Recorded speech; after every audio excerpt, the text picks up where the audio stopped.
Faktor-faktor yang mempengaruhi kejayaan HIFU untuk fibroid. Nombor 1, obesity. HIFU berfungsi dengan mengarahkan gelombang ultrasound ke dalam fibroid. Gelombang ini perlu melalui kulit dan lemak kulit sebelum sampai ke fibroid. Bagi wanita yang obes, dinding abdomen yang lebih tebal menyerap lebih banyak tenaga, mengurangkan jumlah tenaga yang sampai ke fibroid. Akibatnya, lebih banyak tenaga diperlukan untuk memusnahkan fibroid dengan berkesan. Selain daripada itu, dinding abdomen yang tebal boleh menyebabkan image ultrasound tidak jelas, menjadikan uterus dan fibroid sukar dilihat dengan jelas. Ini menyukarkan prosedur dan meningkatkan kesukaran untuk mesasarkan fibroid dengan tepat. Yang kedua, lipatan kulit. Pesakit obes sering mempunyai lipatan kulit yang boleh memerangkap udara. Udara yang terperangkap ini menyebabkan bayang-bayang pada image ultrasound, mengganggu kejelasan image uterus dan fibroid. Ini menyukarkan untuk mengenal pasti dan merawat fibroid dengan berkesan.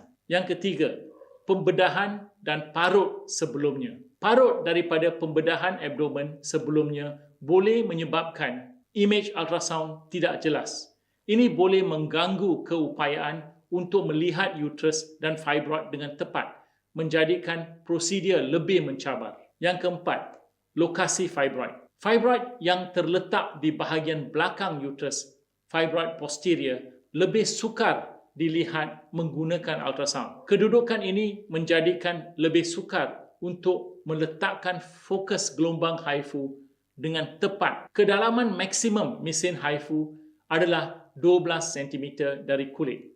Jika fibroid terletak lebih dalam daripada ini, ia menjadi sukar untuk meletakkan fokus ke dalam fibroid, menghadkan keberkesanan rawatan. Fibroid posterior juga lebih dekat dengan saraf pelvis. Rawatan fibroid ini memerlukan perhatian tambahan untuk mengelakkan kerosakan saraf. Yang kelima, jenis fibroid. Fibroid yang sangat vaskular dengan aliran darah yang tinggi lebih sukar dirawat. Tenaga haba yang dihantar oleh HIFU akan tersebar oleh aliran darah, mengurangkan keberkesanannya dalam memusnahkan tisu fibroid.